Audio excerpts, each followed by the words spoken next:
Yo, what's going on, guys? And today we are doing my off-season priorities preview for the Charlotte Hornets. They just hired Charles Lee, and I was kind of waiting for that to become official. As you guys know, I had been expecting them to hire Charles Lee since the day they had moved on from Steve Clifford because of the new ownership being former Hawks minority owners, as well as Jeff Peterson being a former Hawks guy. It just made all the sense, and every time I had talked with my sources around the league, they all, like, I would say in passing, Charles Lee, like, I would just act as if Charles Lee was already the head coach, and they would all agree with me that Charles Lee was going to be the head coach. So I want to hear your guys' thoughts now that, obviously the priority of hiring a head coach is done. They've gotten one of the best coaches, young and up-and-coming coaches in the league. Like, I really think Charles Lee is going to be great. I'm a huge fan of his. And what I wanted to talk about, so right now they have a 13% chance, the Charlotte Hornets, after going 21-61, to get the number one pick. They have, right now it's at third overall. And if I had to say, let's say if the way that the draft turns out, I think Wizards get 1, Pistons get 2, and 3 is Charlotte or something like that. I think Charlotte's either going to get the chance to take Zachary Rissache or Nikola Topic, Cody Williams, Ron Holland, or I guess the only other guy who maybe could go top 3, Donovan Clingan. Right now, if I were them, first off, I would maybe look to trade that pick. I don't think anybody is trade that pick for maybe a guy who can help you win now. Oh, all right, you call up maybe the Wizards and you try to pry a guy like, I don't even know, like a Kuzma, but would you trade this is a weak draft class. I want to hear your guys' thoughts. You have Brandon Miller. I guess putting Rissaure next Zachary between Mark Williams and Brandon Miller could work, but I don't know if Zachary's going to be available there. Alex Sarr maybe works next to Mark Williams, but I don't know if Alex Sarr is going to be there. I don't think Topic would work because Topic is more of a point guard than a shooting guard, and I don't think he would work next to LaMelo. And then all the other guard, like Ron Holland's a defensive guy, but you could trade back and get him. I think they should either trade back and get some assets, but again, it's a weak draft class, so I don't know if anyone's going to want to trade up like that. And then, or use the pick to trade for a player that's on a team that's maybe blowing it up. And then with the 42nd pick, I could see them going for like a backup big. Miles Bridges is a free agent. I've heard two things. Either Miles Bridges is staying in Charlotte or they're moving on. I've heard reports that it is mutually agreed that Miles Bridges' era is over. He's gone. And then I've heard others that he wants to stay. Davis Bertans has a weird team option thing. JT Thor also has a team option, and Amari Bailey's a restricted free agent. And obviously, the big thing with this team is building around LaMelo Ball. The Hornets have the 5th youngest roster with 8 players under 23. They have a heavy emphasis on player development right now. And Ball's only played 22 games this season, has missed 134 games since entering the NBA in 2020. He got that $205 million extension last season. This past year, the Hornets had to use 33 different starting lineups, 20 more than 21-22, when the Hornets won 43 games. They brought in Vasilije Micic, who I think is a good player. Trey Mann looks great. Brandon Miller's obviously awesome. And did you know their most played lineup after the deadline was Vasilije Micic, Trey Mann, Brandon Miller, Miles Bridges, and Nick Richards? I also love Nick Richards, but he could be a guy that you could maybe flip for some assets to a contending team. And then I really do like Vasilije, but he's another guy that a contending team could call up and be like, hey, we saw that Vasilije Micic with the Hornets averaged 11 points, 44% from the field. Yeah, he did shoot 29% from 3, but he dished 6 assists a night and was like a legit backup point guard. And Trey Mann actually showed the flashes that we had seen as a rookie with the Hornets. On the Hornets, he had averaged this past year 12 points, 45% from the field, 36% from 3, 4.5 rebounds, 5 assists, and almost 2 steals a night. So you have something there. All right.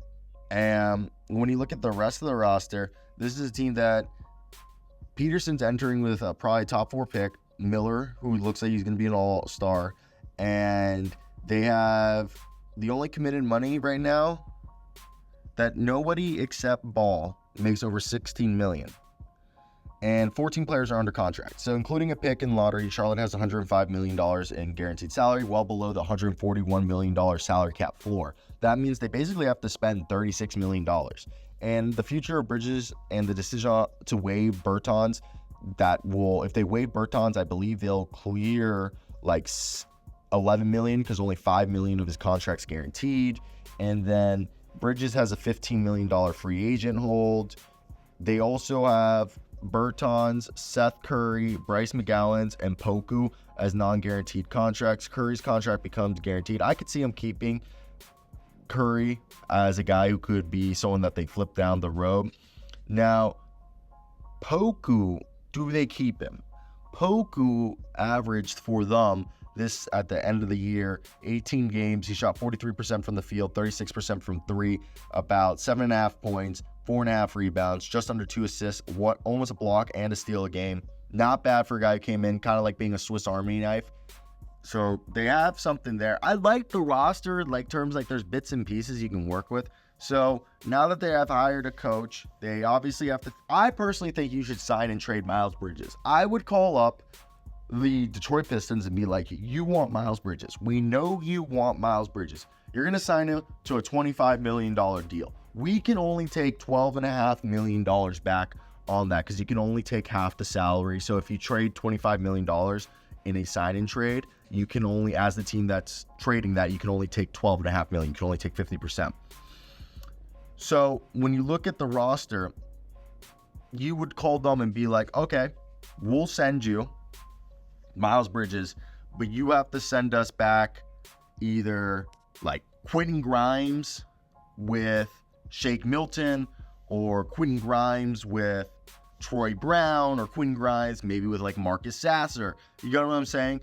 And maybe just flip him to a team like that, or send him to a different team. But that's, I think, is kind of like what they should do. I don't think they should keep Miles Bridges, especially if they can get Zachary. That would be really cool because then they can replace him easily. And Bridges did have a career high 21 points this season, but ranked in the 46th percentile in effective field goal percentage and 40 percentile in the 2-point percentage per clean the glass. He also had career highs in usage rate, rebounds, and steals. And the Hornets could structure Miles Bridges' contract similar to Kevin Porter Jr., which has guaranteed dates to protect the franchise if another off-court incident arose. There are 7 teams with projected cap space, and there's no interest from teams with cap space. If there is no interest from teams with cap space, and if the Hornets don't want to sign him, like I said, they could do the sign and trade. So besides being healthy, this is a team that needs more catch and shoot threats. They were 21st in 3-point percentage this season. They'll have a healthy Mark Williams. They have a good front court. This is a team that opponents ranked second in rebounding percentage and shot 66% within less than 5 feet of the basket. And Charlotte also was ranked 22 in points in the paint. So again, getting bigger. When we look at this roster, I've said it before, getting vets, they've had some, and the roster for next year, Davis is gone, Grant keep him, Brandon Miller's there, Cody Martin, keep Vasilij Micic, or flip him for, it's either prolong the rebuild another year or two, or start to try to do what the Houston Rockets did. So obviously, I personally would move on from Poku, and it's Poku, JT Thor. I don't know if those guys are really going to be making a difference. Do you believe in Nick Smith? Do you? If you do, keep him. But I think the guys, Seth Curry, Mark Williams, Nick Richards, if you don't believe in Micic being your backup point guard, then flip him. Cody Martin, keep him. Brandon Miller, not Davis, cut Davis. LaMelo. That would give you, with LaMelo, Grant, Brandon, Cody, Nick, Trey, Mark, Seth Curry, that gives you 8 dudes. You draft 2 dudes, that brings you to 10. That means you got to go into free agency and sign 5 dudes. So that's not bad, in my opinion. And with the upcoming 2024 free agent class not being the strongest, if we just look at the free agents available to them at this moment, they're a team that needs a shooting guard, or they need a wing players. Really, maybe you could say, or a power forward, because you could play. So Malik Monk, I don't think is coming back, and I don't know if Bruce Brown's obviously going to, I don't know if they'll pick up the team option, but if he's available, he's someone that they could go for. Same thing with a Contavious Caldwell-Pope, a Gary Trent Jr. if they're trying to get some scoring right there off the bench and three-point shooting. Lonnie Walker, again, if they want to play. Luke Kennard, if they want to work the margins. Aaron Wiggins is the energy guy that they should try to go after. And then when you look over to more like forwards and stuff, guys that they could realistically go out, like I said, Buddy Hield would be someone, Sadiq Bey, as well as a Royce O'Neal could help them if they could, poach Simone Fontecchio, a Jashawn Tate. Those are all either shooters or defensive guys that could help them, that could play the 3 or the 4, and then more pure 4s that could, the Kyle Andersons, the Obi Toppins, they're the guys who could help you depth-wise. If you want to do a reclamation project, maybe Patrick Williams, if you believe you can tap into that. And then more vets in Jeff Green, Nick Batum, Taurean Prince, Jay Crowder. They're not going to blow you away, but, guys who will help establish what needs to be established. But let me hear your thoughts on those. I do think it's definitely interesting to see where the Charlotte Hornets are now that they have Mr. Charles Lee there.